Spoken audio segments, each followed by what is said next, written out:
All right, great. We have some time for questions from the audience. If anyone has any questions, dying to know about. Yes, ma'am? Just Win from Auburn University. I have a question to George.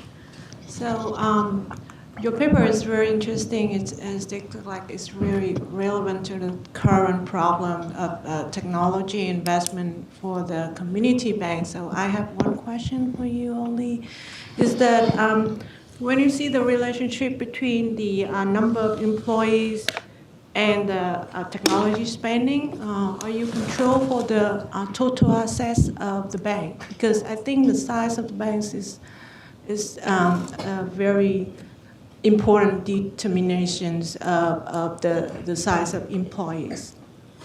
Are you control for that? Yes. Yeah, that's why we have this.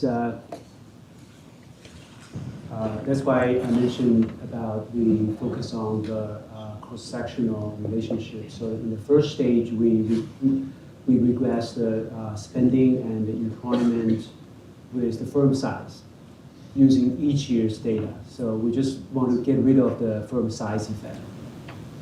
Yeah, so but in the later regression side, I don't see that in your table that you control. Yeah, supposedly the first stage we will control the firm size, but I think we also add a bunch of other control variables in the second stage. Yeah, thank you. All right, any other, sir? Sure, this might fall in the comment category more than questions. Huntley Garrett at Live Oak. We've spent 10 years probably spending way too much money on technology, building our bank, and we've got 550 people at the company now. So for a bank over 10 years to grow with technology spend as its core, to Tracy's point, now the challenge is to make sure we can demonstrate profitability, right, and sustainable profitability and use that. But a comment also, and Tracy mentioned this, on the risk profile of these small business lenders and technology. OnDeck is one company that we all look at as not a competitor, but as a fintech lender. They reported 15% charge-offs in the second quarter. Most of us bank managers would be out of a job if we ran half those losses or a third of those losses. And so I do think there's an element of what's coming into the market may not be customers that we would lend to. And so it isn't just a substitution in some ways. There is a different credit risk profile or a different sort of capital base coming in that are okay suffering losses differently than the banking industry, which may be okay, right? But it's something I think to really try to control for in the data set. So I think that's a great point. And I think that's kind of what we're finding. When the small banks leave, some of those customers that were better, the small banks have, they're forced to go to fintech now, and so the risk profile gets better. So I think exactly our results are at least suggestive of exactly what you're saying. All right, Alan? Thanks very much. Very good session. I like the middle paper the best. But Tracy, thanks a lot for your comments. Very helpful. I do want to point out that our results hold both for the loans to ones that say they're self-employed and to the ones that say the loans for business purposes. So it does hold for both. George, a very, very nice paper. I have a suggestion for you that you make your first results much richer.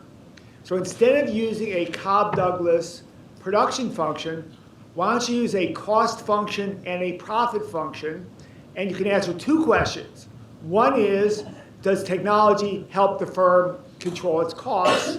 And the second is, do they get any benefit out of it, or does it all go, in other words, do they make any profits out of it? Does it all go to the customers because competition forces them to pass it on? And so I can help you with that if you send me an email. I'll send you a paper on that. Thank you so much. Yes, Brett? John, I had maybe a question for you. On one of your early slides, it indicated one of the assumptions or one of the findings was that small businesses go to fintech lenders because they offer the best rates and terms. And I think following on Huntley's comment, I'm not sure that that's really the case. Maybe a certain level of those borrowers, but we've seen with those that either don't have sufficient cash flow history or any kind of hard assets to pledge as collateral that are not able to get a loan at a bank end up with these firms. and rates and terms, really, from what we can tell, don't really even enter into the thought process. They're interested in two things. Can I get the money, and can I get it today? So I think that ties into the loss rates, and we've seen some higher than 15%. So I'm just curious, could you provide a little more context for that statement in your early slide? Yeah, so I guess that's a great comment. I don't think that's a claim we want to make. So it's not that they offer better rates than the banks, and maybe another bullet point we can add there is the banks aren't providing some of the convenience and the things that we've been talking about is another reason why they've come into the market. And I think this is related to the previous comment, how it seems like fintech lenders' portfolios get a little better when the banks leave. So the banks they have those better customers that are, when the small banks leave, they have to get credit somewhere. Yeah, I'll make sure to review that because I don't think that's a claim we want to make, that they're offering better rates than the banks. I don't think that's.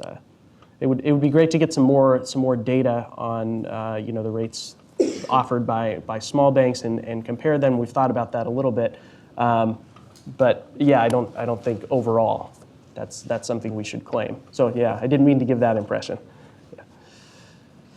All right, we have one question?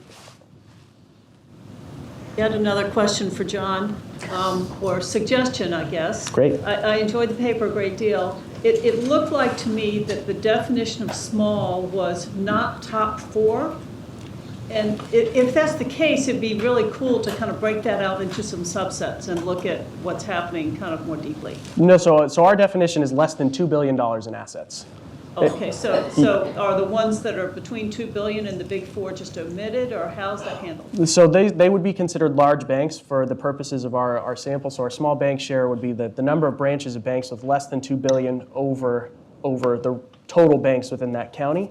And granted, it's an arbitrary definition. In the literature, there have been different cutoffs. There's been 10 billion, there's been 1 billion, there's been 2 billion. So we just settle on something, but our results aren't really, they don't rest on that selection of 2 billion. So we could move the cutoff, but greater than 2 billion would be considered a large bank in our sample. Yeah. We have time for one more question if anybody's got a last-minute question. Otherwise, want to join me in thanking the panel for a very interesting discussion.